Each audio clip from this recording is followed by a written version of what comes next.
وكن راضيا لا تسخطن لشدة كما الشوك لا يعطي الرحيق ولا العنب.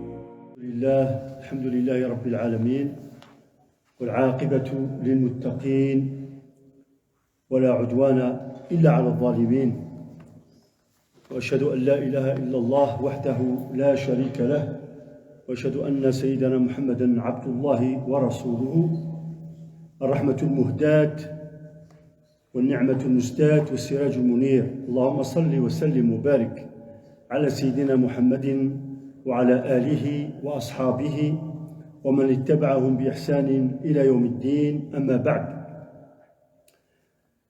عنوان المداخلة هذه، le titre de cette intervention, c'est les principes de la civilisation musulmane et son histoire. Donc ce sera une série, Inch'Allah, de plusieurs conférences, interventions, pas avec seulement moi en particulier, l'Abd Taif, mais avec d'autres intervenants aussi. On va élargir, Inch'Allah, les interventions pour qu'il y ait plus d'enrichissement, des interventions, que ce soit des intellectuels, des professeurs, des chouyours, côté musulman, mais parfois aussi on pourrait faire intervenir des non-musulmans, tout simplement, pour partager le maximum de bénéfices et de savoir et d'échanges, voire des fois des tables rondes, etc. Les principes et l'histoire de la civilisation musulmane, ça commence tout simplement, il faudrait faire d'abord un petit rappel. Donc aujourd'hui, ce sera vraiment les généralités, parce que ce sera une série, comme j'ai dit, et on va revenir en détail sur chaque point. Aujourd'hui, on va énumérer les grands principes et surtout un principe fondamental sur lequel on va faire une projection plus importante, le principe de justice et de vérité. الحق والعدل. الحق والعدل. La vérité et la justice. يقول الله سبحانه وتعالى في القرآن الكريم، الله سبحانه وتعالى dit dans le Coran: إن الله يأمر بالعدل والإحسان. Allah ordonne la justice et la bienfaisance. إن الله يأمر بالعدل, justice, والإحسان, bienfaisance. وإيتاء ذي القربى, donner à ceux qui sont proches. وينهى عن الفحشاء والمنكر والبغي, et il interdit le blâmable, les mauvaises actions, l'injustice. يعظكم لعلكم تتقون, لعلكم تذكرون. Et donc il interdit le blâmable, les mauvaises actions envers autrui et l'agression ou l'injustice envers autrui. Il vous conseille peut-être que vous auriez du rappel. يعظكم لعلكم تذكرون, Sourate An-Nahl, les abeilles, 90. فقد قرأ الإمام الحسن البصري رحمه الله هذه الآية. L'imam Hassan al-Basri, en lisant ce verset, dit: Allah vous a réuni tout le bien dans ces versets, et vous a aussi réuni tout le mal à éviter dans ces versets, dans un même verset. Et il n'a pas laissé de justice et de bienfaisance sans l'avoir évoqué. والله ما ترك العدل والإحسان والله ما ترك العدل والإحسان شيئا من طاعة الله عز وجل إلا جمعه. C'est-à-dire, toute chose qui a un lien avec la justice et la bienfaisance a été réunie dans ce verset. ولا ترك الفحشاء والمنكر والبغي من معصية الله شيئا إلا جمعه. هذا ذكر في الحلية 125-2. Donc tout ce qui est juste et bien comme action, bienfaisance, a été dit dans ces versets. Et tout ce qui est blâmable ou injuste a été aussi dit dans ce verset. وجاء في الحديث القدسي le hadith rapporté par Abu Dharr al-Ghifari رحمه الله رضي الله عنه عن النبي صلى الله عليه وسلم فيما يرويه عن ربه عز وجل. Le prophète صلى الله عليه وسلم parle d'Allah. Il dit Allah dit ceci: Ya ibadi inni haramtu al-dhulma ala nafsi wa ja'altuhu baynakum muharraman fala tadhalamu. Donc c'est un long hadith. Il commence ainsi: Ô mes serviteurs, je me suis interdit l'injustice et je vous ordonne d'interdire, et j'ordonne que cette injustice soit interdite entre vous. Alors ne commettez pas d'injustice les uns envers les autres. Fala tadhalamu. Donc nous voyons le principe de l'adl wal ihsan. Il y a d'autres principes que nous allons aussi énumérer à un autre moment. On va concentrer sur cette intervention qui ne sera pas très longue, parce qu'il faudrait, comme j'ai dit, d'autres. Donc on ne va pas faire très long à chaque fois, on va faire court et concentré. À peu près 1 heure, Inch'Allah, maximum.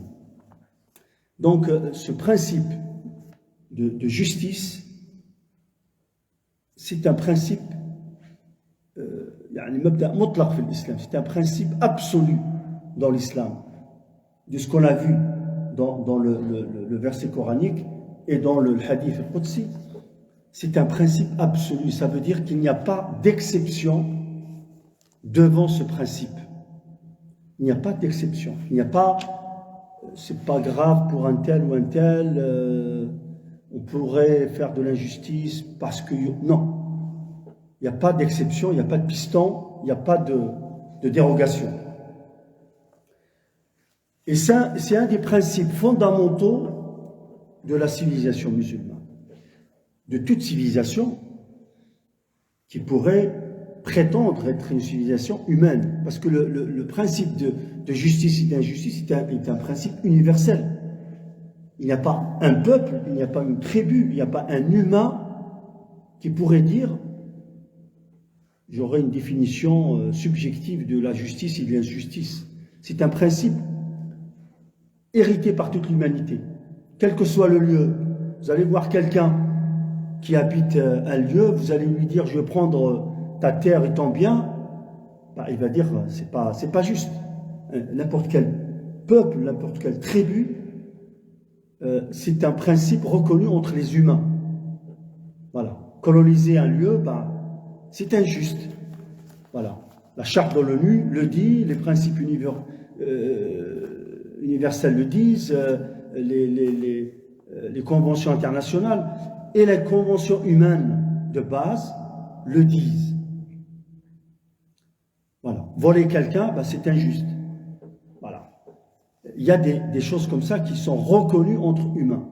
Ce principe de justice et d'interdiction de l'injustice est un principe, c'est un principe fondamental, absolu dans l'islam, et donc c'est un des principes fondamentaux d'une civilisation, de la civilisation musulmane, mais de toute civilisation qui aurait envie d'être durable. Comme le dit Ibn Khaldoun, entre autres, pas que lui, beaucoup l'injustice est le début de la chute de toute civilisation, de tout pouvoir, de toute dynastie. Dans l'histoire, nous le voyons, nous l'avons vu, et donc la civilisation musulmane ne peut pas s'appeler ainsi si elle ne suit pas ce principe. Et toute civilisation humaine aussi, qui se respecte, ne pourrait pas exister si elle ne suit pas ce principe. Nous allons illustrer un peu ce principe de vérité et de justice à travers l'histoire fondamentale du prophète sallallahu alayhi wa sallam. Parce que c'est le précurseur de cette civilisation. Elle a commencé par la révélation. C'est ça le début de la civilisation musulmane. Donc il faut parler de la foi un peu. Mais ce principe de justice, non seulement le prophète sallallahu alayhi wa sallam l'a exprimé clairement, l'a dit d'après la révélation et dans ses paroles, etc., mais il l'a vécu lui-même, il l'a incarné. Et je dirais même, il a incarné avant même de devenir prophète.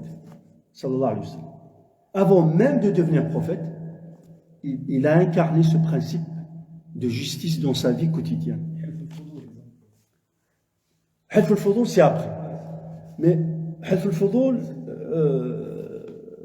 tu as raison. Hilf al-Fudul, par exemple, ou Hilf al-Mutatayyibin, des parfumés, il y a eu 5 tribus qui ont fait ce pacte des parfumés, le prophète sallallahu alayhi wa sallam a insisté. On va y revenir, barakallahu fik, on va y revenir. Hilf al-Fudul, justement, est un exemple de ce pacte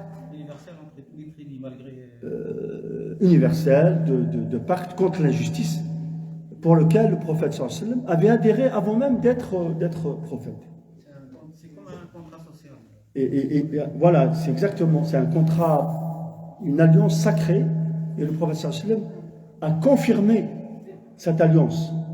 Même après être devenu prophète, il l'a confirmé et il a dit qu'il resterait fidèle quoi qu'il arrive. Donc c'est un pacte sacré. Et donc, vous connaissez un grand prophète parmi les prophètes, Moussa alayhi salam, Moïse.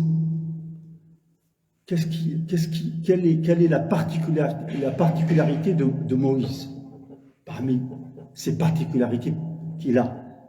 La chose la plus forte qui lui donnait cette force, ce courage d'affronter quiconque, c'est son amour inconditionnel pour la justice.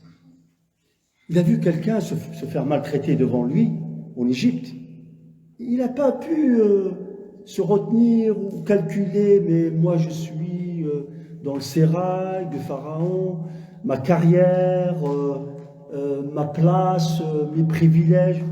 Il n'a pas calculé. Il a vu une injustice, il est intervenu pour protéger le plus faible. Malheureusement, sans faire exprès, il est tellement fort que, voilà, involontairement, l'adversaire a été tué par la force involontaire de Moïse qui voulait juste protéger le faible. C'était, bien sûr, c'est l'histoire, vous la connaissez, donc il a dû fuir, il a dû se réfugier et partir, donc laisser tout derrière lui, hein, les privilèges, le rang royal, etc. Et c'était voulu, entre guillemets, c'est son destin pour partir ailleurs et renaître. Et en arrivant ailleurs, il arrive devant une source d'eau, il voit les gens qui viennent pour abreuver leur troupeau, il voit deux jeunes filles qui restent à côté, qui n'osent pas, parce qu'elles n'ont pas la force, qui n'osent pas s'approcher de la source, et les autres arrivent, et elles doivent attendre, que tout le monde ait terminé alors qu'elles étaient là avant, etc. Et il leur pose la question, mais qu'est-ce qui vous arrive? Pourquoi vous me... Ça l'a interpellé. Elles ont dit, nous n'avons pas les moyens de concurrencer les autres, nous sommes faibles, et c'est la loi du plus fort. Et notre papa, notre père est un vieillard très âgé, qui n'a pas la force, etc. Donc on subit ça. C'est une injustice, mais voilà, on patiente et on attend toujours jusqu'à la fin. Et sans réfléchir, sans se dire j'arrive dans un lieu où on ne me connaît pas, je vais encore me faire mal voir, les gens vont me pointer du doigt. Il n'a pas calculé. Il a dit, je m'en occupe. Hop, il a fait ce qu'il fallait, il a abreuvé, etc. Il aura fait, et puis il n'a demandé aucun salaire. Il leur a donné, il les a laissés repartir, et s'est assis à l'ombre, et il a prié. Allah, de ce que tu m'as donné, de ce que tu me donnes, je suis pauvre. Vous savez, voilà, la manière d'invoquer Allah, la politesse. C'est pas, il n'a pas dit, Allah, je n'ai pas, donne-moi. Il a dit, de ce que tu me donnes, je suis pauvre. Donc il dit, Allah, tu me donnes déjà, même s'il est pauvre. Mais il reconnaît les dons d'Allah. Il dit, je suis pauvre. Et le jour même, il a eu un travail, il a eu un toit, il a eu une épouse. Voilà la réponse pour les justes. Et le prophète sallallahu alayhi wa sallam, c'est le même exemple. Les deux prophètes qui se ressemblent le plus dans leur vécu, dans leur histoire, c'est Moussa alayhi salam et le prophète Mohammed sallallahu alayhi wa sallam. Ils sont frères. D'ailleurs, Moïse était admirateur. Ils se sont rencontrés de Isra al-Mi'raj. Donc c'est la même façon de voir les choses. Et donc le prophète sallallahu alayhi wa sallam, avant même racontant l'histoire de la révélation, première fois que le prophète sallallahu alayhi wa sallam s'est isolé, commencé à une période de sa vie. Bon, il avait tout, et c'était un notable, il avait l'argent, il avait une grande famille, une femme, une épouse très riche aussi, mais lui-même a gagné beaucoup d'argent avec c'était un brillant commerçant. Tout lui réussissait, tout allait bien pour lui, mais quelque chose manquait. Quand il voyait cette cité, cette état-cité de la Mecque à son époque, on pourrait la comparer aujourd'hui à Babel ou à Las Vegas, une cité prospère, où tout y est, mais où l'injustice règne. Je ne sais pas si vous avez vu le film Risala, le messager, contre Ja'far ibn Abi Talib, le cousin du prophète, était le représentant de la petite délégation qui a fui la Mecque sous l'oppression, et elle est allée se réfugier en Abyssinie. Le prophète leur a dit, allez-y en Abyssinie, vous avez là-bas un roi qui était chrétien, Négus, Najashi. Chez lui, vous ne serez pas injustement traité.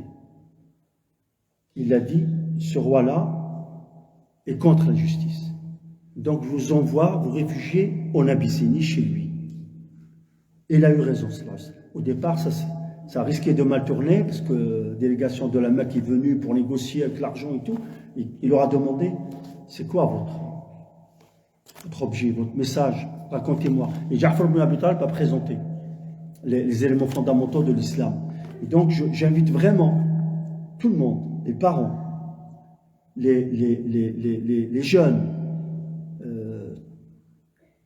les familles, montrez ça à vos enfants, montrez ça à vos proches, surtout ce passage. Ça résume très bien, fidèlement, les fondements de l'islam.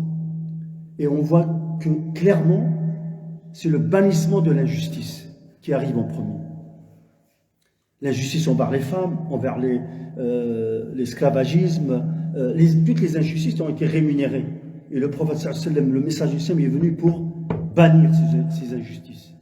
Et donc, quand il a eu cette période de sa vie, il voyait qu'il y avait des choses qui n'allaient pas dans cette cité, cette prospérité. Il y avait tous les biens, tous les biens matériels, etc.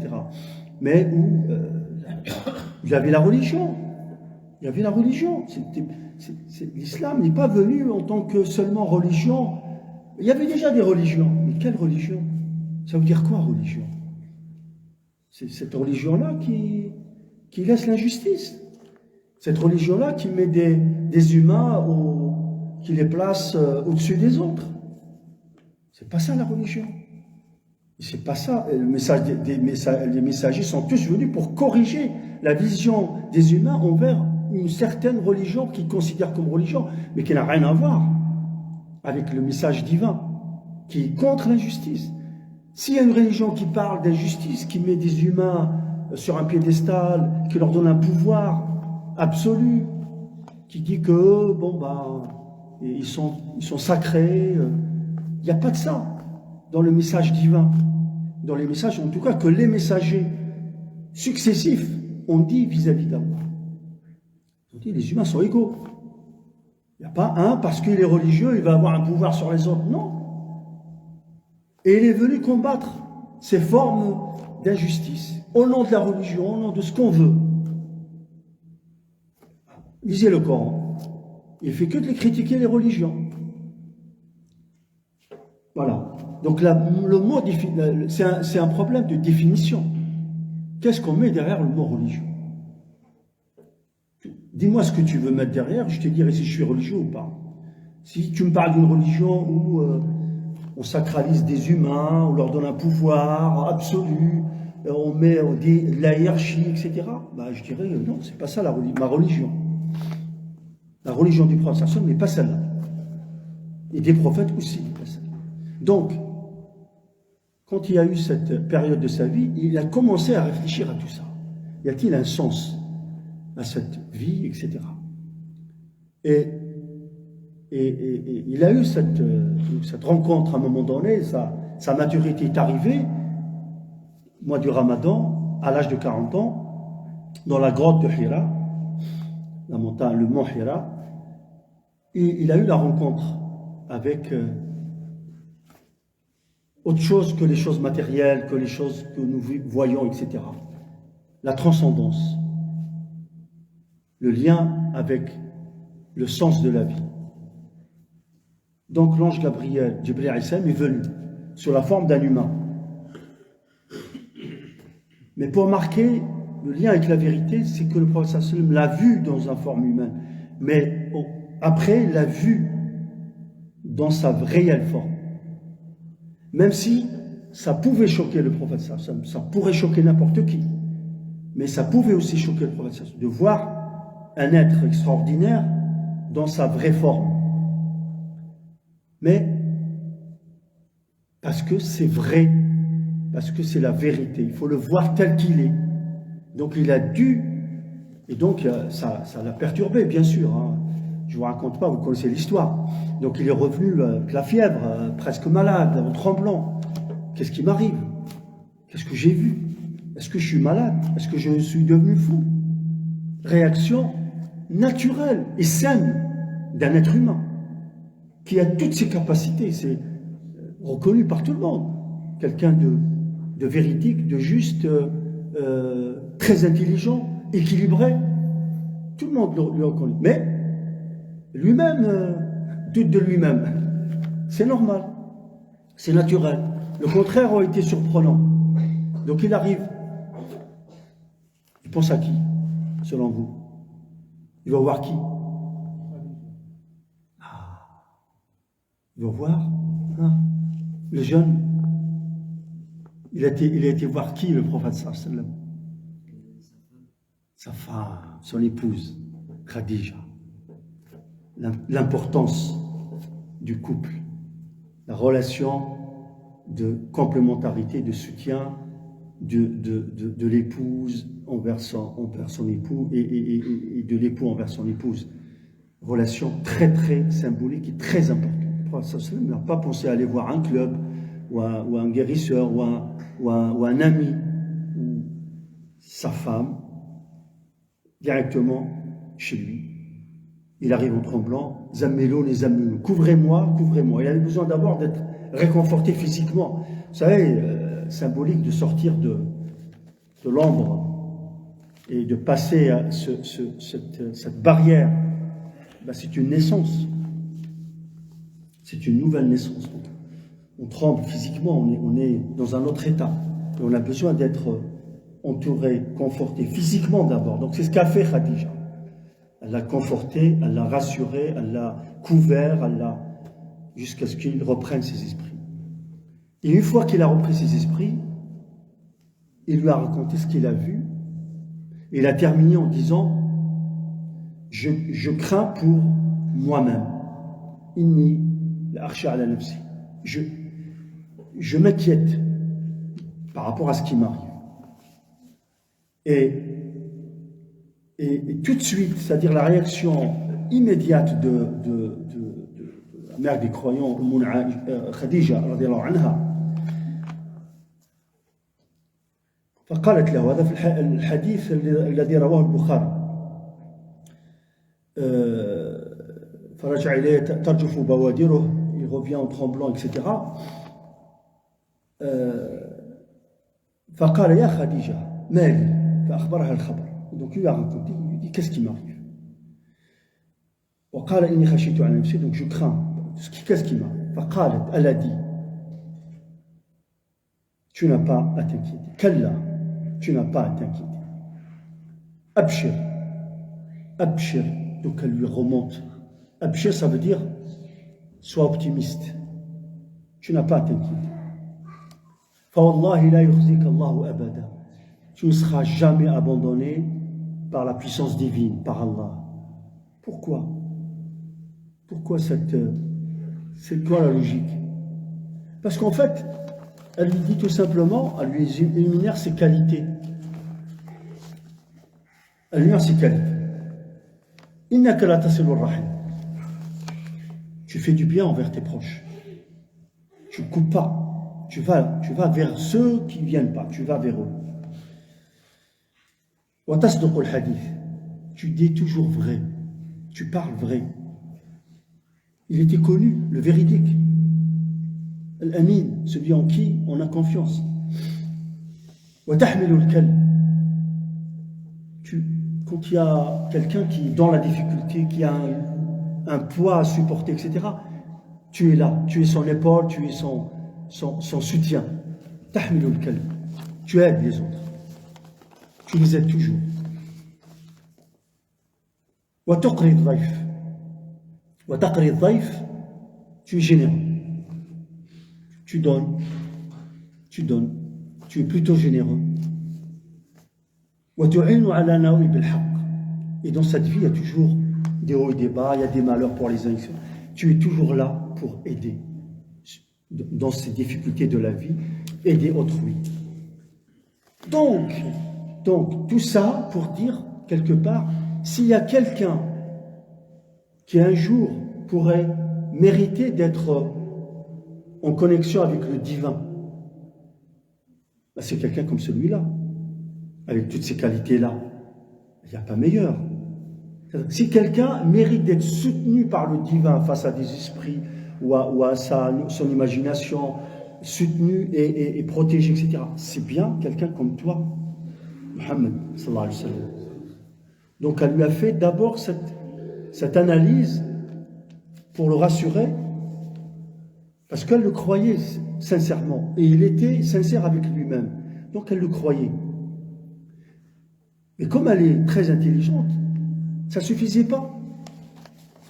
Ça, c'est la partie. Moi, je te connais, on n'a pas besoin de preuves. Même les preuves étaient là. Mais voilà, je te fais confiance, mais ça ne pourrait pas t'arriver, toi, des questions, un égarement, etc. Mais, et comme elle est très intelligente, pragmatique, je dirais objective, elle lui a dit, bon, cette question-là, il y a des spécialistes.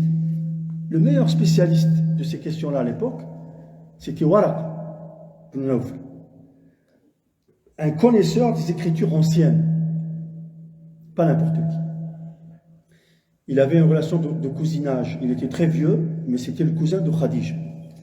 Le quatrième grand-père était frère avec le quatrième grand-père du prophète sallallahu alayhi wa sallam. Donc il y avait un lien de famille, tout ça. Mais il était plus connu pour ses connaissances, son expertise pour les écritures anciennes. Donc il connaissait la révélation d'Abraham, il était sur cette voie. Donc Tawhid, l'adoration d'Allah unique. Il connaissait les écritures successives et il avait suivi le christianisme aussi. Voilà. Il suivait Moïse, il suivait Jésus parce que c'était la logique, la suite.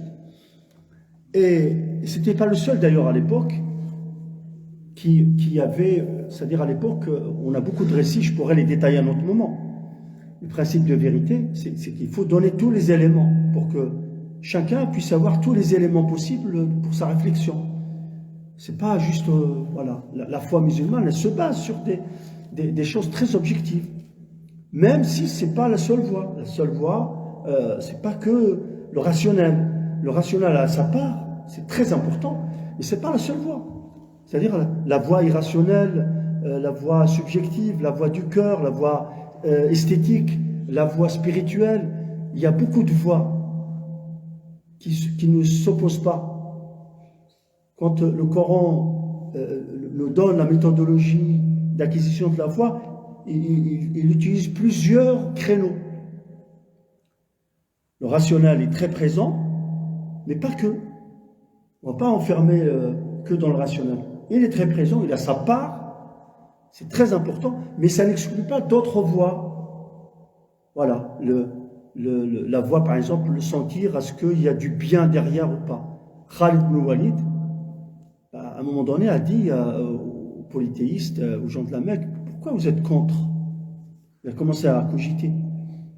Et même si vous ne croyez pas à son message, mais reconnaissez quand même que ce qu'il apporte, c'est que de l'éthique et de la bienfaisance. Donc même si on n'était pas d'accord avec sa foi, ça mérite quand même qu'on suive ce message parce qu'il n'apporte que des choses belles. C'est un moyen parmi d'autres. La voie de la beauté, l'esthétique, la voie spirituelle, son cœur. Est-ce que ça voilà, il y a des créneaux subjectifs pour chacun. Et il y a les créneaux objectifs communs, il y a plusieurs voies. Et donc l'islam les utilise toutes. Le Coran utilise tous les créneaux parce qu'on n'est pas les mêmes en tant qu'humain. Chacun il a sa manière d'apprendre, sa manière d'acquérir des certitudes, etc. Chacun a sa voie. Et toutes ces voies-là nous parlent dans le Coran. Chacun faudrait le lire. Vous verrez. Il faudrait faire l'expérience. Vous ne pourrez pas vous la donner, l'expérience, si vous ne la vivez pas vous-même, l'expérience. Il faut la faire. Prenez le pari de lire le Coran avec sincérité et sans préjugés. Parce que si on a des préjugés, si on n'est pas sincère, si on cherche a priori la faille, on a déjà le résultat, c'est-à-dire on est déjà conditionné. Non, il faut être objectif. Faites un peu j'aime bien ce mot, un peu de Sherlock Holmes. Prenez les faits factuels, prenez les choses, analysez-les et faites des liens. Vous allez avoir le faisceau d'indices qui va vous amener vers une conclusion. Donc, la deuxième chose qu'elle fait, c'est qu'elle emmène le prophète sallallahu alayhi wa sallam voir, pour aller sur le principe de vérité, de recherche de vérité, au maximum. C'est-à-dire qu'elle a fait cette démarche de recherche de vérité objective. Donc, elle l'emmène chez l'expert de ces questions-là. Waraqa ibn Nawfal. Waraqa ibn Nawfal demande au prophète de raconter, donc il lui raconte. Et d'après les connaissances que lui avait, et d'après les écritures, etc., il lui disait, nous savions que cette époque-là était l'époque de la venue d'un messager. Ce n'est pas le seul à l'avoir dit. Bouhayra l'avait dit à l'oncle du prophète.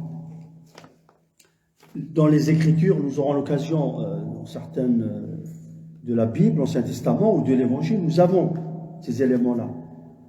Ahmed Didat a bien détaillé, rahimahullah, d'autres, mais on va les citer aussi à d'autres occasions. Donc, il lui a dit, mais lui, en fait, sa venue était, pour beaucoup, était annoncée à Médine. Donc, certains ne savaient pas qu'il pourrait venir de la Mecque.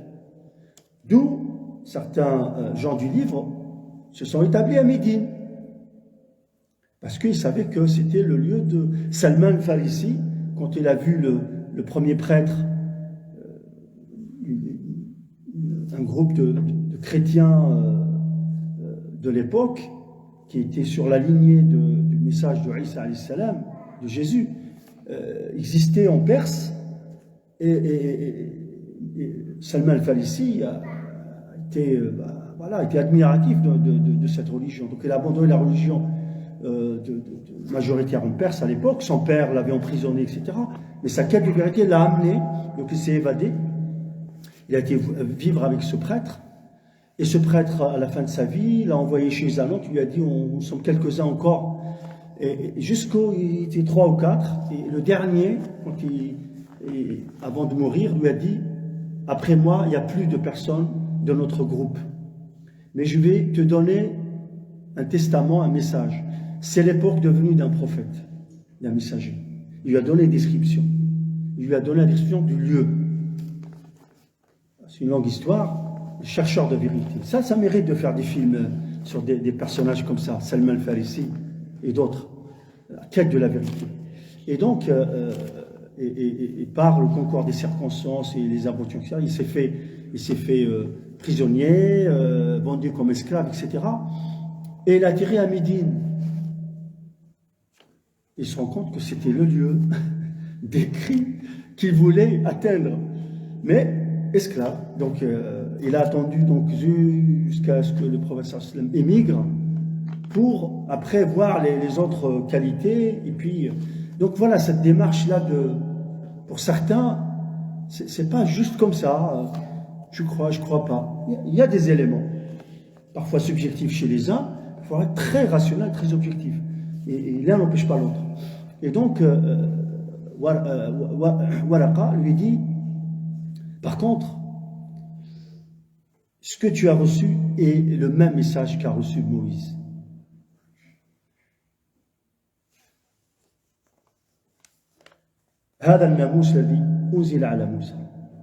C'est le même message, c'est la même manière que Moïse a reçu la révélation.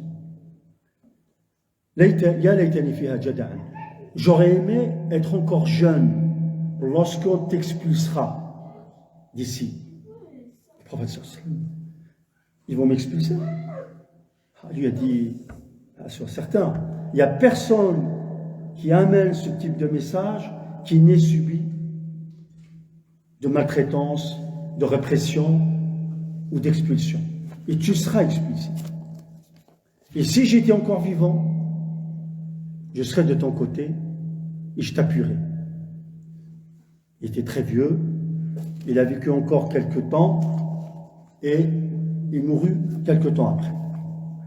Mais pour vous montrer la démarche de Umm Khadija anha, et le prophète sallam, donc ça a permis aussi de rajouter à la confiance cette démarche très objective, très rationnelle de rechercher les indices, etc. et aller voir les experts.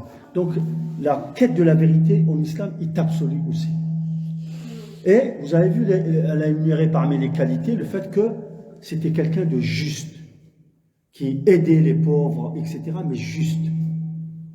Et ça, c'est une qualité fondamentale qu'avait déjà le prophète sallallahu alayhi wa sallam avant même d'être messager. Et c'est ce qui fait de quelqu'un comme lui, ou Moïse, digne d'être en lien avec la transcendance. Exemple, on revient, le prophète sallallahu alayhi wa sallam, avant même d'être prophète, a adhéré à un pacte, Half al-Fudul, le pacte des justes, ou des gens bien, ou le pacte des parfumés. Il y a eu 5 tribus, le prophète sallallahu alayhi wa sallam raconte qu'il était jeune avec ses oncles, ils ont participé à ce pacte de 5 tribus. Et pour sceller leur pacte, ils ont plongé leurs mains dans du parfum. Pour ça, Half al-Mu'attarin, des parfumés. Et donc le prophète sallallahu alayhi wa sallam, une fois, le pacte consistait tout simplement à défendre les pauvres, ceux qui sont injustement réprimés, ou à qui on prend des biens injustement, qui n'ont pas les moyens de se défendre. Donc ce pacte entre ces 5 tribus, c'était pour faire une alliance, pour s'opposer à tout oppresseur, à toute force injuste, etc. Et le prophète sallallahu alayhi wa sallam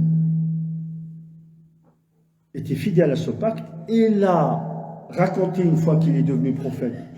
Par la suite, il a raconté ce qu'il a vu, ce qu'il a vécu. Il a dit, pour toutes les richesses du monde, je ne renierai jamais ce pacte.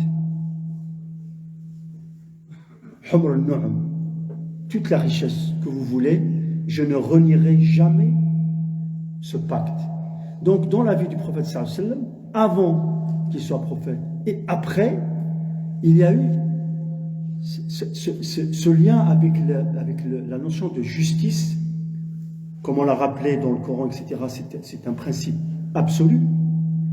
Donc, les actes et les pactes du prophète sallallahu alayhi wa sallam ne sont pas que communautaires, contrairement à ce qu'on pense. C'est-à-dire le prophète sallallahu alayhi wa sallam ne parlait pas qu'on intra avec sa communauté, ceux qui le suivent. Non. Il y avait des choses spécifiques à la communauté musulmane, puisqu'ils sont croyants, ils sont concernés par le message sur les règles, comment on vit, etc. Ce qu'on appelle la charia, ça veut dire c'est la voie. La voie, comment on vit au jour le jour, les règles, parce qu'il n'y a pas quelque chose un code définitif. Il y a des grands principes. Vous savez, les 5 finalités de la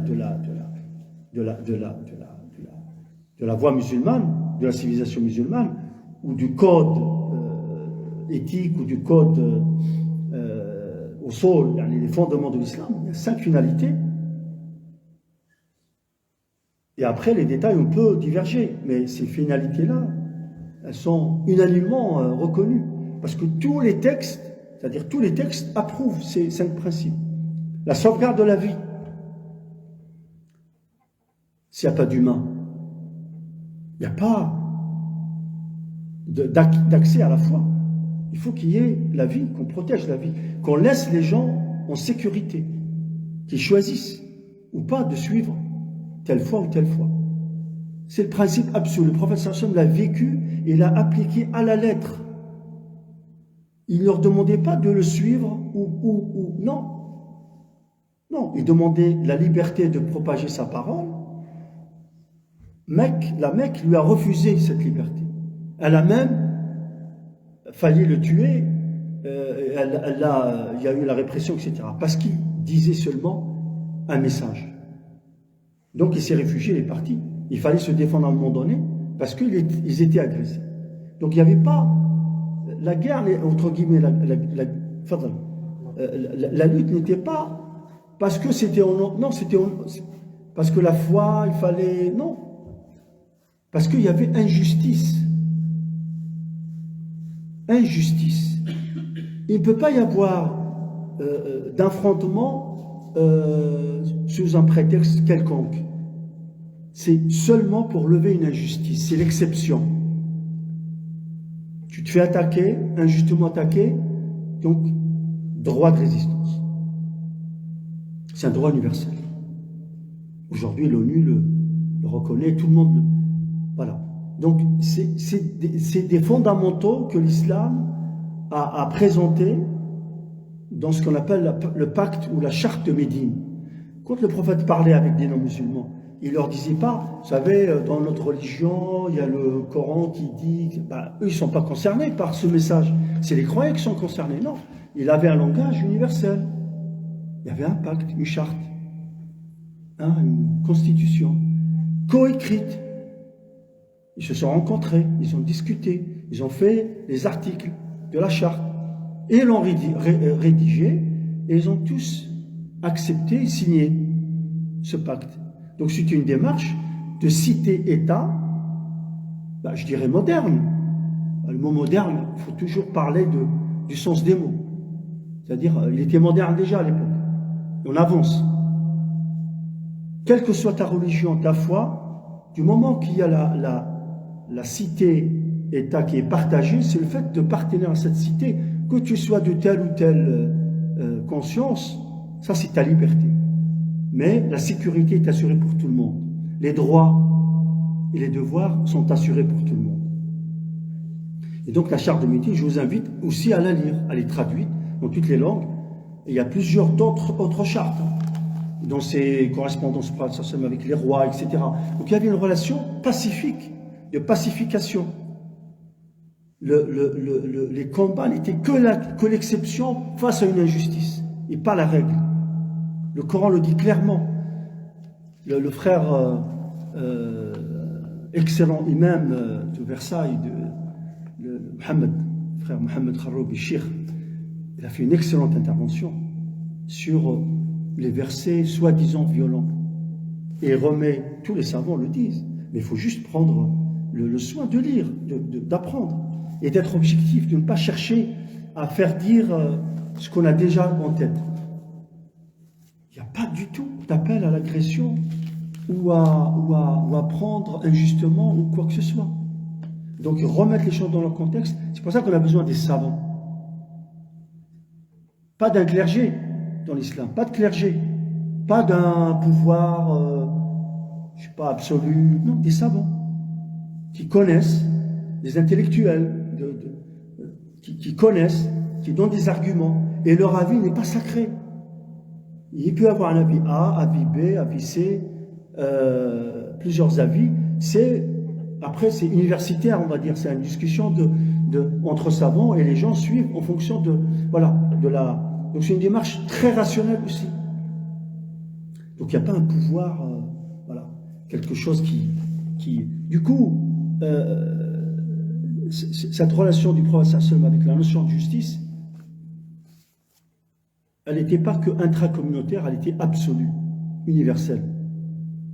On le voit dans les process qui viennent après, Omar ibn Khattab, Abu Bakr, Omar et tous les successeurs, tous les compagnons.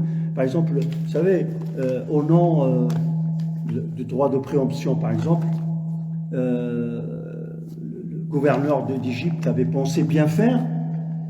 Il avait besoin d'élargir, de construire une mosquée, de l'élargir. Il y avait une maison d'une copte à côté. Bon, il pensait bien faire, il a dédommagé, etc., 5 fois plus, au nom de ce droit Et elle n'était pas d'accord. Elle a été se plaindre. Elle a fait parvenir sa plainte à Omar ibn Khattab, au calife. Ce n'est pas le seul cas. Beaucoup de cas comme ça. Le calife a ordonné de détruire toute la partie qui a été construite indûment. Un musulman peut être injuste. Donc, Omar le corrige. Rendre ce bien et reconstruire mieux, pas à l'identique, mais mieux, dédommager largement cette copte, parce que c'est un principe de justice. Il est universel, on ne peut pas déroger. Et donc, quelqu'un qui mérite d'être dans cette relation avec l'absolu et la transcendance, c'est d'abord cette qualité-là de justice. Et donc, cette alliance autour de la justice, comme l'a montré le prophète sallallahu alayhi wa sallam, elle va au-delà du simple fait d'être intracommunautaire. Rien à voir. Il faut faire des pactes avec des gens qui croient au même principe. Qu'ils soient chrétiens, qu'ils soient juifs, qu'ils soient de n'importe quelle religion, qu'ils soient non religieux. C'est pas notre problème. Il y a des principes communs, il faut faire des alliances. Quand c'est la question de la justice et de l'injustice, il y a ceux qui soutiennent la justice, il y a ceux qui soutiennent l'injustice, parce que c'est universel. Donc il faut être du côté de la justice, avec quiconque croit à ce principe. Et c'est ce qu'a fait le prophète sallallahu alayhi wa sallam. Je le rappelle. Donc, révisons nos concepts. Il n'y a pas cette notion de piston intracommunautaire. Vous savez, le Coran, il y a eu un musulman qui a volé du temps du prophète sallallahu alayhi wa sallam, et il voulait dissimuler son vol parce qu'il a vu c'était un sac de grains de semoule, et donc il a volé un objet très précieux. Il était dans un sac de semoule, et il s'est rendu compte qu'en fait on pouvait reconnaître parce qu'il y avait les traces. Donc il a voulu masquer ça, donc il a été le déposer chez un ami à lui, juif. Il a dit c'est un dépôt, tu le gardes. Voilà. Et bon, quand il y a eu l'enquête, les gens ils ont perdu un bien précieux, donc ils ont vu les traces. Bon, ça passait près de la maison d'un tel, mais quand même ça continue, ça va jusqu'à... ils sont venus le voir. Bon, voilà. Il a failli être accusé du vol. Les preuves, voilà, quand tu fais une enquête, c'est factuel, quoi. Donc le prophète était partagé, il ne savait pas comment faire, et l'un disait que c'était pas lui, l'autre disait pas lui, mais bon, les preuves étaient là. Et donc et sans hésitation, la révélation vient pour disculper celui que les preuves accusaient. Il a disculpé le juif et il a accusé l'autre. Juste pour montrer que ce principe de justice, il n'y a pas n'y a pas de dérogation, il n'y a pas d'exception. Et donc, on a raconté le pacte qu'avait fait le prophète sallallahu alayhi wa sallam. Et la notion de justice, même quand, par exemple, le prophète sallallahu alayhi wa sallam a vécu ce qu'on appelait la période d'isolement, parce que les gens de la Mecque, les puissants de la Mecque, pour faire pression sur le prophète sallallahu alayhi wa sallam, ils ont interdit tout commerce, tout échange avec Banu Abd al-Muttalib, Banu Hashim, la tribu qui protégeait le prophète sallallahu alayhi wa sallam. L'oncle et les oncles et toute la tribu. Parce qu'ils soutenaient le prophète sallallahu alayhi wa sallam, ils le protégeaient. Donc ils ont déclaré une guerre économique. Donc pendant 3 ans, les gens étaient tellement affamés qu'ils mangeaient les feuilles. Comme les chameaux, Et ils disaient même, nos besoins naturels ressemblaient à celles des troupeaux de chameaux, etc. Ils mangeaient des feuilles, etc. Et jusqu'au jour où Abu Talib n'a pas lâché le langue du prophète, il l'a protégé. Jusqu'au jour où quelques âmes bienveillantes et frustrées, en tout cas révoltées par cette injustice, qui n'étaient pas musulmans, se sont levés. Jusqu'à quand continuerons-nous à manger et à boire alors que Banu Hashim et Moutouna Joua? Jusqu'à quand nous allons continuer à boire et manger alors que cette tribu meurt de faim? Vous savez ce qui se passe en Palestine? On pourrait le dire aussi de cette manière. Jusqu'à quand allons-nous continuer à boire et à manger alors que nos frères palestiniens, ça aurait été n'importe qui, ça aurait été fait pareil, subissent cette injustice et meurent pour faire pression sur eux, pour abandonner leurs droits, ils meurent de faim, de froid et de maladie. On les soutient parce qu'on les aime bien, parce qu'ils parlent la même langue, parce qu'ils sont musulmans. Ben, il y a des chrétiens dedans. Non, c'est pas pour ça qu'on les soutient. C'est parce que c'est un peuple qui a des droits à sa dignité et droit à la justice. C'est parce que c'est injuste ce qu'ils subissent. Hier, on a soutenu l'Afrique du Sud, parce que c'était injuste aussi. Quel que soit le lieu dans le monde où les gens subissent l'injustice, il faut qu'on soit implacable et qu'on soutienne la justice, qu'on soit du rang. Pendant la Seconde Guerre mondiale,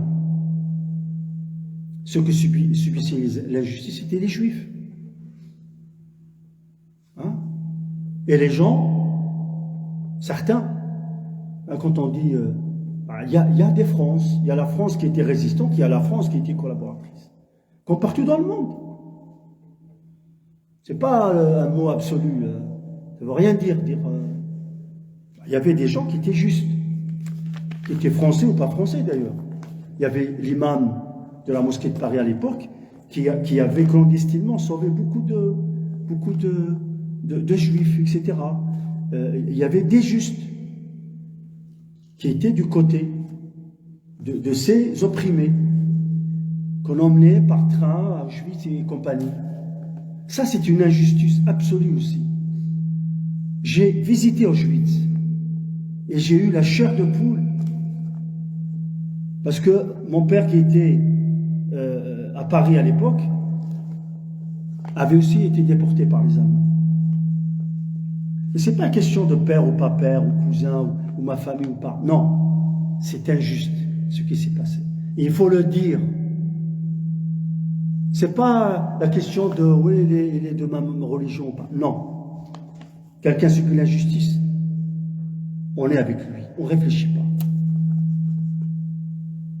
Pas les chauffeurs de train qui lancent la patate chaude à l'autre, cet esprit de se dédouaner. Ah, Moi, je suis exécutant, je suis un petit fonctionnaire, j'exécute, je fais tourner la machine, et ainsi de suite. La machine infernale, c'est constituée par l'abandon de ce principe d'injustice. C'est pour ça que la résistance, quand nous avons appris ça dans nos formations, le maquis de la résistance française, on s'est posé cette question de la conscience. Il fallait préparer au lendemain de la Deuxième Guerre mondiale une nouvelle France où cette conscience face à l'injustice doit être vivante. On ne doit pas se cacher derrière son statut ou je ne sais pas quoi pour se taire ou pour aller dans le sens de l'injustice.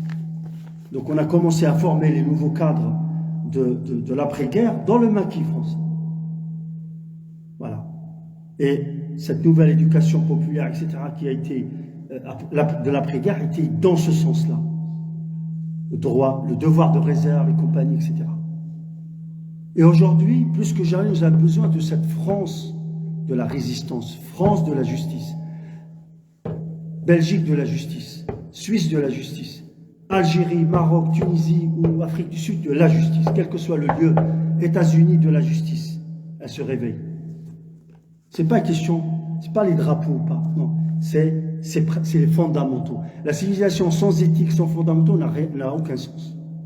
Donc c'est ça qu'il faut qu'on apprenne et qu'on transmette. Ce principe de justice est universel, immuable. Et ce que les gens, les humains reconnaissent comme justice, ben, c'est l'injustice. Tout simplement. Il n'est pas défini, il est hérité déjà, on l'a déjà quand on est. Même les animaux entre eux. Donc, jusqu'à quand allons-nous boire et manger alors que Banu Hashim, alors que Gaza, ou alors que la Palestine, ou alors que tel ou tel pays meurt de faim? On se pose cette question. On doit se la poser. Et ils se sont levés. Ils ont été voir le club là, des dirigeants de la Mecque à l'époque. Ils ont dit, ils avaient écrit un pacte pour interdire tout commerce et tout. Ils l'ont mis dans quelque chose, donc vous savez, quelque chose en cuir, bien ficelé, bien rangé. Ils l'ont mis dans la Kaaba pour le sacraliser, pour dire on interdit le commerce avec cette tribu. Et le matin même, le prophète sallam, son oncle lui dit, lui exprime ça, voilà, sa détresse, sa fatigue, mais il ne lâche pas pour autant. Le prophète sallam lui dit, la alayka ya ammi, ne t'en fais pas mon oncle. Allah a envoyé al-araba, c'est un insecte, talhas, c'est pas manger, talhasu ma katabu. Allah a envoyé un insecte qui va lécher, le mot lahasa, ce qu'ils ont écrit. Abu Talib dit au prophète sallam, c'est Allah qui t'a révélé ça? Il me dit oui. Il dit, moi je te crois de toute façon, quoi que tu me dises, je te crois, tu es le véridique. Il a dit, je vais les voir. Donc ils se sont croisés. Celui qui est venu avec 4 autres, ils étaient 5 personnes vraiment déterminées à arrêter cette injustice. Et ils ont commencé à discuter avec Abu Jahl, les puissants, etc. Ils ont dit, nous ne partirons pas, on ne va pas s'asseoir avec vous tant que ce pacte-là est écrit, de bannissement est écrit. Et Abu Talib, qui n'était pas venu depuis 3 ans, arrive. Ils étaient étonnés de le voir. Il leur a dit, regardez votre pacte. Mon neveu me dit que tout ce que vous avez écrit a été effacé, sauf ce qui indiquerait un nom divin. En tout cas, donc ça n'avait pas été mangé. Protégé, ils ont ouvert. Non sans peine, parce que c'était remettre en question, mais c'était l'occasion. Allez, est-ce qu'il dit vrai ou pas vrai? C'est l'occasion. Ils ont ouvert. Tout a été effacé, sauf Parce qu'ils ont écrit au début, Bismik Allahum. Le nom divin est resté. Donc dans le film Risala, c'est pas comme ça qu'on voit. C'est une version où ça a été mangé. Mais c'est exactement effacé. Et il restait juste le nom de là-bas. Et c'est à partir de là que ce pacte a été rompu. Injuste a été rompu. Donc à nous de faire en sorte qu'on soit dans cet esprit face aux injustices. Comme j'ai dit, bon, aujourd'hui, je ne vais pas trop détailler, mais c'était juste pour donner un aperçu, une entrée en la matière sur les fondements de la civilisation musulmane. Comme vous le voyez, c'est une civilisation humaine. Bien sûr, il y a la partie foi, etc. Mais la foi engage celui. Mais il y a beaucoup de parties qui sont communes avec les autres qui ne suivent pas. D'où la civilisation musulmane qui a permis à toutes les minorités de continuer à exister. Sinon, il n'y aurait plus de Coptes aujourd'hui, ou de chrétiens en Irak, ou de juifs à Djerba, ou je ne sais pas. C'est ça, c'est ce fondement. Et le prophète, il a juste prévenu celui qui s'attaque à quelqu'un qui est sous la protection des musulmans, ou qui est avec un pacte, je serai son procureur le jour du jugement dernier. C'est inviolable. C'est pour ça. Et on va détailler l'histoire après. C'est-à-dire, c'est à chaque fois lever l'injustice qui a poussé les musulmans à agir quelque part, parfois à l'appel des gens locaux. Vous savez, les Coptes, c'était sur la domination des Byzantins. C'était la même religion, mais c'était des Coptes. Donc il y avait un traitement différencié. Les Coptes étaient les esclaves des Byzantins. C'était maltraité. Cham aussi. En Perse, c'était l'idolâtrie, la tyrannie absolue. Voilà. C'était la dictature plus, pour un oui ou par non. Voilà. Et tous ces peuples-là vivaient, c'est-à-dire le monde était bloqué à l'époque, bloqué. Il n'y avait pas d'issue. Ce que le prophète a vu comme injuste à la Mecque, en fait, le monde le vivait ainsi. Le dernier lieu où il y avait quelque chose une sorte d'indépendance, l'Afrique du Nord était chrétienne, mais pas la chrétienté de Rome. Ils étaient sur la voie originale des chrétiens d'Orient, de certains chrétiens d'Orient, etc. C'est-à-dire pas l'Église de Rome, pas la Trinité, etc. Mais ils étaient battus 70 ans avant. Ils étaient écrasés. Ça y est, c'est-à-dire ça a été verrouillé partout, presque partout. Donc, c'est pour ça qu'il y a eu cet enthousiasme quand l'islam est arrivé et cette propagation qui n'est pas militaire. Nous allons le démontrer. Il n'a jamais été militaire. Bien sûr, il ne faut pas être naïf. On ne va pas te jeter des fleurs quand tu viens soutenir des personnes injustes ou que tu te déplaces, etc. Dès le départ, il y a eu l'agression contre les musulmans. C'était le prophète sallallahu alayhi wa sallam, une des agressions face à des vassaux de l'Empire byzantin qui a commencé à attaquer les musulmans. Le début de la bataille, c'était une épreuve parce que les musulmans pensaient qu'ils étaient assez forts, mais c'était la débâcle. Et les Byzantins, enfin le Rassasina, le royaume qui était allié aux Byzantins, a pris le dessus sur les musulmans. Le prophète sallam, il n'avait pas toutes les forces équivalentes, évidemment, mais ils avaient assez de force. Et comme ils étaient agressés, qu'on avait tué les missionnaires, etc., qui a été envoyés, etc., il fallait montrer qu'on n'allait pas se laisser faire. Il fallait répondre à cette agression, sinon tu te fais manger et tout cru. Donc, il y a eu un débâcle. Qui est resté debout? Qui est resté face? Le moment de vérité, vers la fin du message. Le prophète sallallahu alayhi wa sallam. Ana al-nabiyyu la kadhib. Ana ibn Abd al-Muttalib. Sallallahu alayhi wa sallam. Je suis le prophète de vérité. Je suis le petit-fils de Abd al-Muttalib. Il est resté face. Et les autres, ils se sont rendus compte qu'il y avait quelque chose on va laisser le prophète seul. Bien sûr, il y avait le noyau, Ali ibn Abi Talib, Omar, etc. Abu Bakr. Le prophète était véridique, au péril de sa vie, au péril de la vie de ses proches, de sa fille, de tous les proches. Donc, voilà, le prophète sallam a fait face. Et donc, aujourd'hui, qu'est-ce qu'on pourrait faire? Faire ce lien avec l'actualité, puisque bon, il ne s'agit pas de raconter juste la civilisation, l'histoire. On a parlé de la Palestine, on a parlé des causes justes, il faut faire des alliances. Quelle que soit la cause, si elle est juste, il faut qu'il y ait des alliances au-delà des appartenances religieuses ou pas religieuses, etc. Voilà, avec des syndicats, avec des associations, il faut qu'il y ait cette relation de pacte social. Et que j'invite les musulmans à sortir de cette vision erronée qui est cet enfermement. Et aux autres aussi de ne pas enfermer les musulmans aussi dans cette identité seule, identité d'appartenance à une communauté.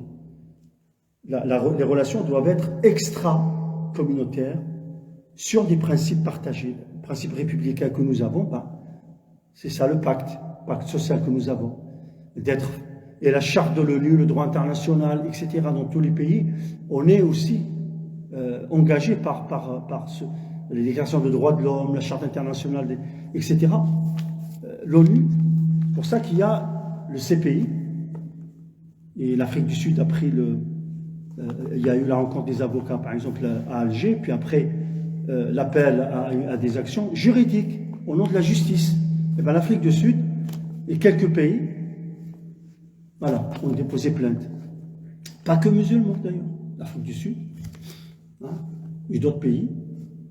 Ils ont fait ce pas, quelques pays musulmans, mais comme quoi, pas tous, l'Algérie, peut-être la Tunisie, peut-être quelques pays comme ça, mais pas tous. Comme quoi, ça ne veut rien dire, ils sont musulmans, mais ils laissent faire l'injustice, certains. Et d'autres non musulmans, qui sont avec la justice. Voilà, l'Irlande, la Belgique, les Pays-Bas, l'Espagne, Colombie ou autres, Afrique du Sud, etc. Donc, cette nouvelle civilisation que nous souhaitons, que ce soit ici en France ou en Europe ou dans le monde, c'est une civilisation humaine qui doit faire en sorte qu'il y ait des alliances sur des bases communes et pas communautaires. Chacun a le droit d'avoir sa foi et tout. Mais il faut aller au-delà. Qu'est-ce qui nous unit? Comme j'ai dit, le prophète avait coécrit la charte de Médine. C'est pas, disons, ouais, le Coran, non. Qu'est-ce qu'on écrit ensemble? Voilà, relation très pragmatique, relation d'un État. C'est la première fois dans l'histoire d'ailleurs qu'il y a un État où le droit de conscience a été préservé. Donc, comme j'ai dit, les 5 finalités, droit de vie, la sacralité de la conscience.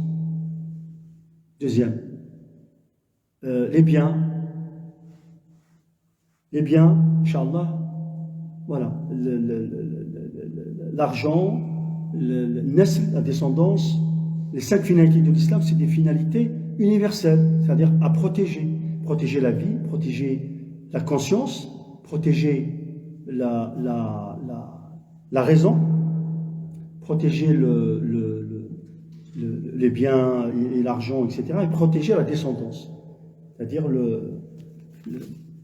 voilà, donc on va s'arrêter là, Inch'Allah, aujourd'hui, mais pour finir, juste rappeler, je ne vais pas parler aujourd'hui des anciennes écritures, de ce que dit la Bible, l'Évangile, etc., on aura l'occasion. Mais au jour d'aujourd'hui, il faut être du côté de ceux qui sont injustement, à qui on a pris leur terre tout simplement. Vous savez, quelqu'un qui vient chez vous, qui vous dit, vous savez, mon grand-père, il a écrit un testament, et puis il a rêvé que cette maison m'appartient, donc vous allez sortir, c'est à moi. Bah, vous allez dire non, c'est injuste, c'est pas votre maison. Moi, je suis là depuis des générations. Les Palestiniens sont là depuis des générations. C'est eux qui étaient avec Moïse d'ailleurs, hein, quand on fait les analyses génétiques. Ils se sont juste convertis au christianisme, et après ils sont, pour une majorité, convertis à l'islam. Bon, qu'importe. Les Amérindiens, c'était aussi leur terre.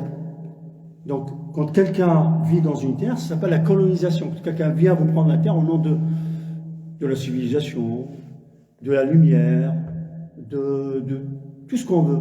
C'est injuste. Donc là, on est venu pour apprendre des terres au nom d'un récit. D'un récit qui engage celui qui y croit. Tu as le droit de croire que cette terre, voilà, tu as eu une révélation. Bah, au nom de quoi tu viens? Au nom de ta religion? Bah, ça t'engage à toi, ta religion. Au nom de quoi?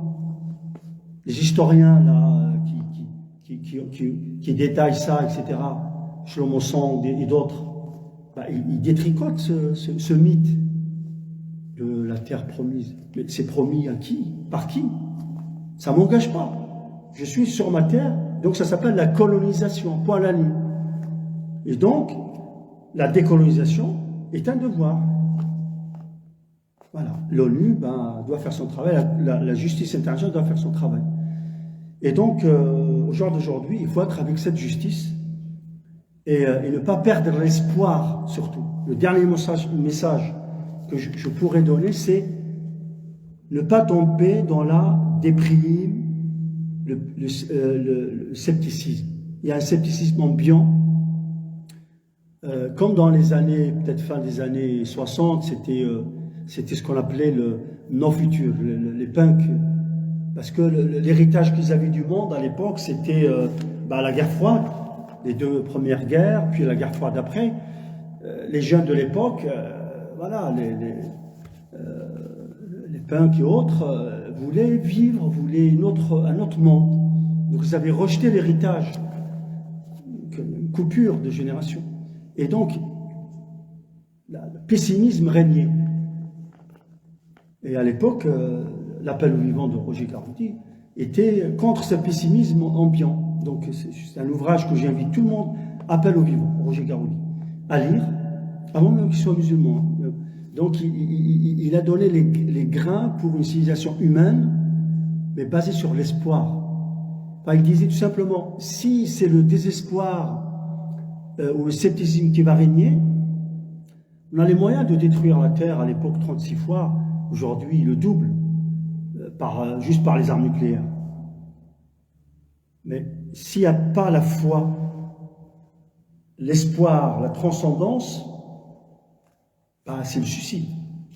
Quelqu'un va dire...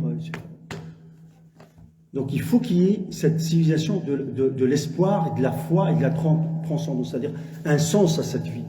Et pas seulement la civilisation de la technologie, du comment, des moyens. Mais pourquoi? Pourquoi la technologie? C'est de rendre l'homme heureux. Ok, c'est ça la question de fond. Alors comment rendre l'homme heureux? C'est pas juste comment, cumule de la richesse commune, etc.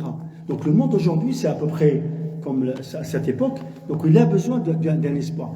Et beaucoup pensent, on peut rien faire, vous savez, il y a le système et tout. Mais c'est ce qu'on appelle la guerre psychologique, c'est-à-dire faire vivre les gens dans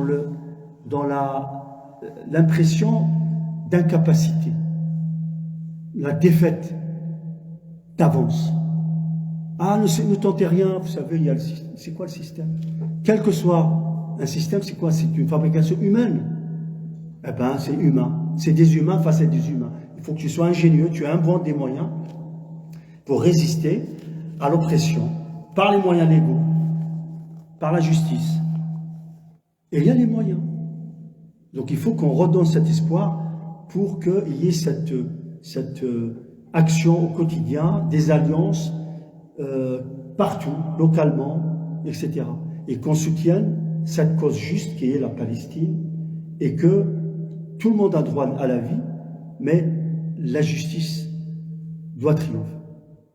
Et donc on aura, Inch'Allah, l'occasion de revenir sur cette série, comme j'ai dit, parfois avec moi, parfois j'inviterai d'autres, des docteurs, des cheikhs, des spécialistes, musulmans ou pas musulmans, Inch'Allah, n'hésitez pas à nous faire des suggestions, des remarques, mais soyons positifs et soyons concrets à agir au quotidien. Rejoignez les unions locales pour protéger l'environnement, les unions locales ou les associations pour améliorer la vie au quotidien dans les quartiers. Agissez, ne soyez pas juste pessimistes, commentateurs, ouais ça va pas, ça va pas, ça va pas. Non, il faut agir. Et chacun peut le faire à son niveau. Voilà. Qui dans l'environnement, qui dans la défense des consommateurs, qui dans l'amélioration de la vie quotidienne, qui dans la prévention des délinquances, qui dans l'éducation, qui dans le droit international, comme la cause palestinienne, etc. Voilà. L'examen de conscience nous pousse pas seulement à constater ou à dire ça va pas, ça va pas, ça va pas, et à ne pas agir. Donc, chacun assez intelligent pour trouver ce que vous pouvez faire. Allah nous demande à chaque âme ou à chaque être que ce qu'il peut faire. Donc ça veut dire ce qu'il peut faire, il ne peut pas s'amuser à faire moins. Il faut qu'il aille à ce qu'il peut faire. Donc il y a beaucoup de capacités. Donc je vous invite à nous faire des suggestions, des remarques. Et puis, Mosquée Averroès, nous ouvrons la porte à tous les actifs qui veulent agir. Nous allons leur donner des moyens d'agir, mais on a besoin de bras. Comme on dit,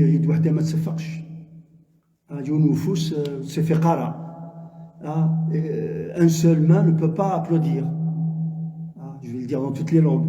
Donc, on a besoin de l'aide de chacun. Grand, petit, homme, femme, il peut contribuer à faire du bien.